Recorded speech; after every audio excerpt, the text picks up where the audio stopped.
My name is Tabitha, and I am the founder and CEO of Tabitha Plus Co.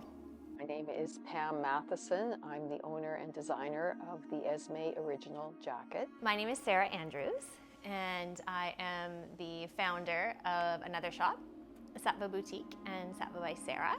Our wish is that every woman enjoy the daily ritual of getting dressed. It's charged with joy and purpose, actually. I'm Shauna Bask, and I own Sterling Coast Designs.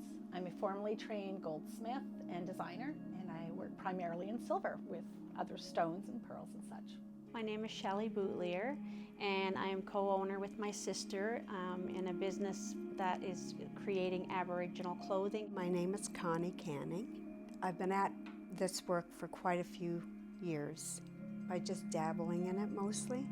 It was something very interesting to me, especially when we found out about our background, our heritage. Even though I never actually witnessed my grandparents sewing, I knew that they did just because of the pictures that we seen our grandmother with the children, with the little coats on, little hats on, that she just finished making just for the picture. Tuesdays and Thursdays that's our days that we work together, and Connie, she does it, well, because it's out of her home also, she does a lot of it whenever she wants. So quite often in the evening she'll sit down, maybe just watching TV and sewing a pair of slippers or something like that, yeah.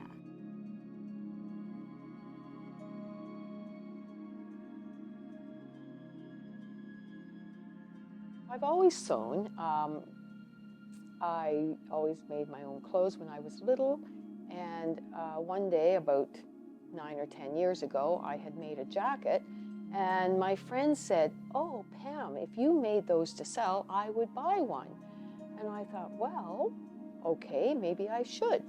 And that's sort of where the idea came from, and from there I spent a couple of years just thinking about it and planning, and decided to do it. And my first design was a jacket that I decided to call the Esme Original Jacket.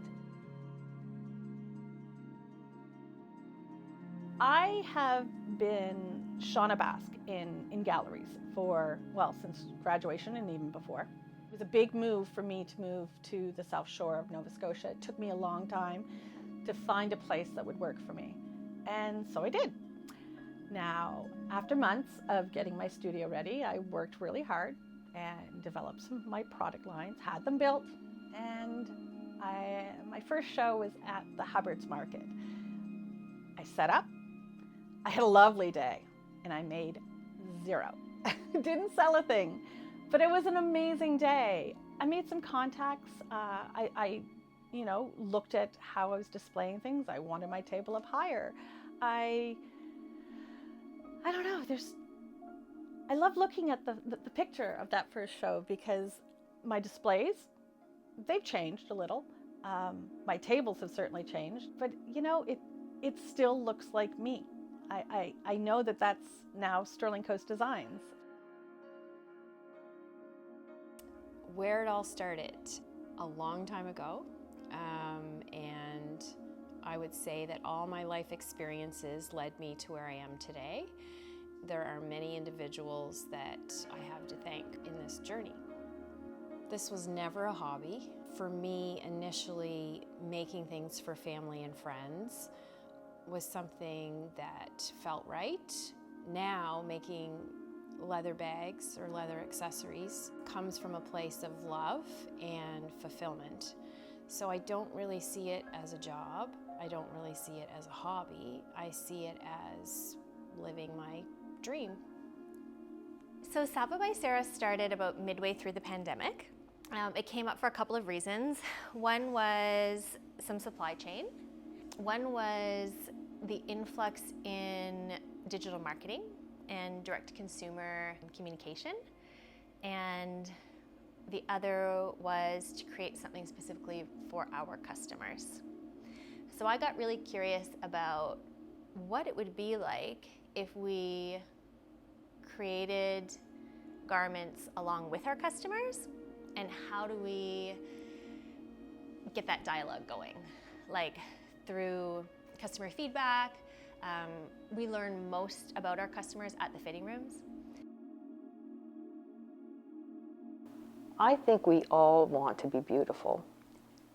I love it when women come into my studio looking for something, and when they try on the perfect jacket, first they fix their hair, and then they stand up straight, and then they're looking at themselves in this jacket, and I know they're feeling great about it, and they're feeling beautiful.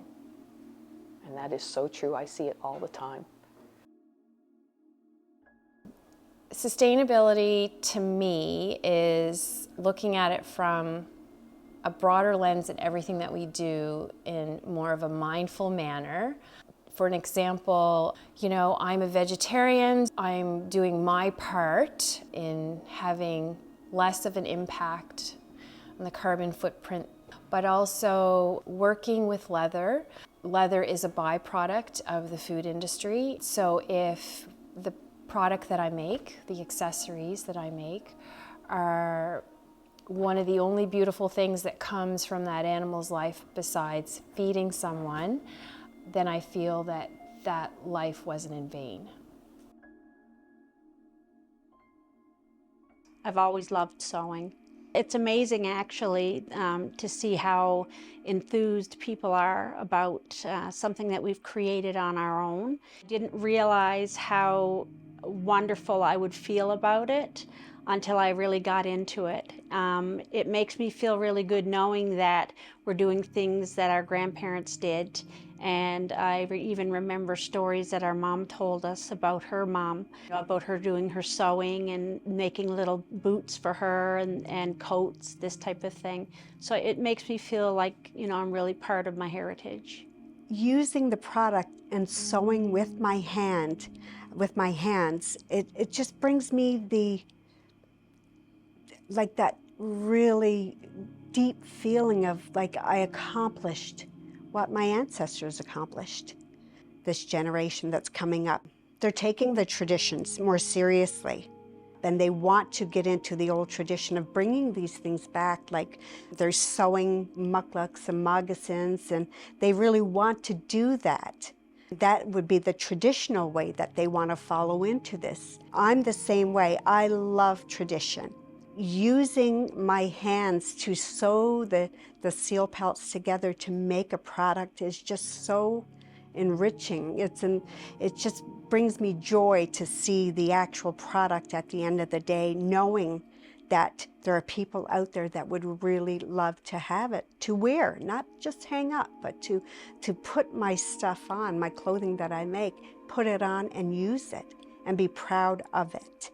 So we do collaborate with some Indigenous artists. One in particular, she owns a shop on Sackville Drive in Sackville, and she owns a sewing shop. And so she's really kind of helped us quite a bit in getting to know, even when it comes to the Indigenous, like the Saltscapes trade show. She was the one that got us started with that. She introduced us to one of the Indigenous leaders. She herself is Indigenous, and so it's been a big help. She's been a big help to us in that way. Plus, we've purchased some items from her store. Fashion is very interesting to me, but it's more design and the experience that the user has with the final product than fashion and the trends. Do I see a future for more sustainability in fashion and that consumers are going to want that? 100%, absolutely. It's amazing how much it's changed even since I started SAPVA. 2015, it was hard to fill that 600 square foot store with product. Like, it took a year of research to find enough brands to fill it up. And now we get emails on the daily of people who think that their product would place in our store well. I had a couple come and she wanted to purchase a piece for her best friend who was just starting cancer therapy. My mother had passed because of cancer. So that touched my heart. And the neat thing is that I can do something about it nowadays. So in connecting with this person, I also wanted to connect with her friend who is now going through something incredibly scary. I added to her order a pair of pink pearls. They're studs. I now am able to tell her, you're not alone, you're recognized. And you know, the community is bigger than you think it is. And I was lucky enough that I heard back from the friend. It was a lovely response that her friend had. And, you know, having a business, I get to do that. I get to make the world a little smaller. I don't think the world's a very big place. I think that we can isolate ourselves. And I hope, if you're watching this, I do hope that everything went really well. And I think of you, even though I haven't met you. So yeah, all the best. Wow, so this question is, can I name someone that has inspired me throughout my life?